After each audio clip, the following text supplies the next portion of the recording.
This is Robert Kraft, and I'm coming to you live on SNNLive, and we're here at the MicroCap Conference 2015 in Philadelphia, Pennsylvania.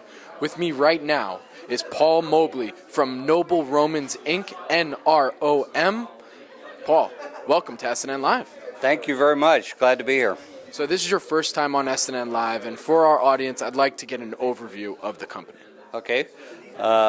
Basically, we're a franchising company. We franchise in 3 different venues, what we call a non-traditional, where we go inside some other facility. It could be entertainment centers, bowling centers, convenience stores, hospitals, military bases. Then we have the grocery store take and bake business, which we work with the deli departments of grocery stores. They're under a license agreement. They assemble the pizza fresh inside the grocery store and sell. It's never frozen pizza, it's fresh. And then we also have a standalone take and bake, which is our newest venue. It's just off to a really good start, about a year old now, and that's where we make take and bake pizzas per order for customers to pick up. We've recently added delivery service and also You Bake, We Bake, which we put in ovens and we bake it for you if you're in a hurry and going somewhere else, or you can take it home and bake it where it's actually the best because it's fresh out of your oven, piping hot. So the company's been around a long time. I want to know the history of Noble Romans. Did the pizza come from a specific recipe, or how did that work? Well, in 1969, we actually started. We consider our start in 1972 because that's when we named it Noble Romans. But we actually started in 1969 by buying a small existing facility behind Kentucky Fried Chicken, which was in the pizza business. It was not well maintained. It was kind of dirty, and the product wasn't too good. We basically bought it for the equipment and location concept. Then we started changing people, first of all, and cleaning the place up. But then we started redesigning the recipes. And at that time, we introduced something that was very new in the market at the time. It was a deep dish Sicilian pizza. And this is in Bloomington, Indiana. And a deep dish Sicilian, we bake in a square rectangular pan in olive oil. And it's flat on the top, so as the cheese melts, it drips down the side and mixes with the olive oil, makes a nice caramelized edge around the pizza. And it's also unique in that it has sauce dots on the top of the pizza instead of underneath the ingredients. So you said at the very beginning that you use a non-traditional licensee model for the pizza. So can you explain what that model means and how you then go in and implement the recipes for that client? Yes. Non-traditional simply means it's inside some other facility.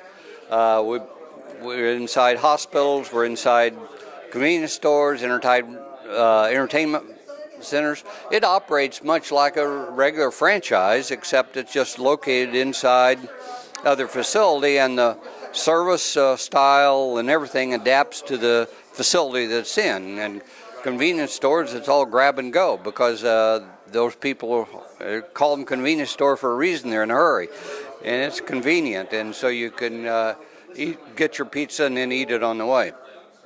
Inside a hospital, it's more of a sit down like you'd do in a pizza parlor, and they have a separate room and they have a dining area, and so you would eat it much like you would in a pizza parlor.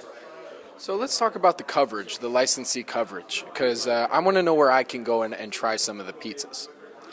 Well, you can get it in all 50 states, including Hawaii and Alaska, and but it's not as obvious because we're not out on the street like you see in the traditional restaurants. We're inside other facilities, so our traffic is drawn off of the traffic that's already there. We're not creating the traffic, we're servicing the traffic that's in the facility. So Paul, Yes. what's the size of the market for non-traditional franchisee model?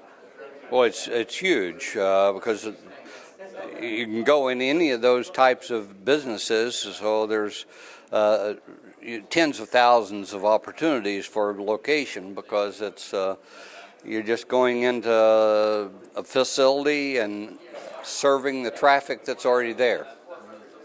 And how does the company market its services and its franchisee model?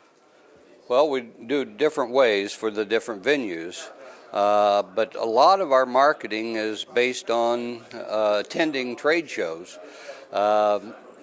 Like 3 weeks ago was the National Association of Convenience Store trade show, and we were there. We set up a little unit inside the trade show floor. We make pizza and serve samples and create a lot of interest from the people who are attending there. In the standalone take and bake, we advertise on the internet and the franchise portals, and we also have engaged a national franchise broker. And then we entered into an agreement with Business Affiliates, Inc., which BAI is referred to.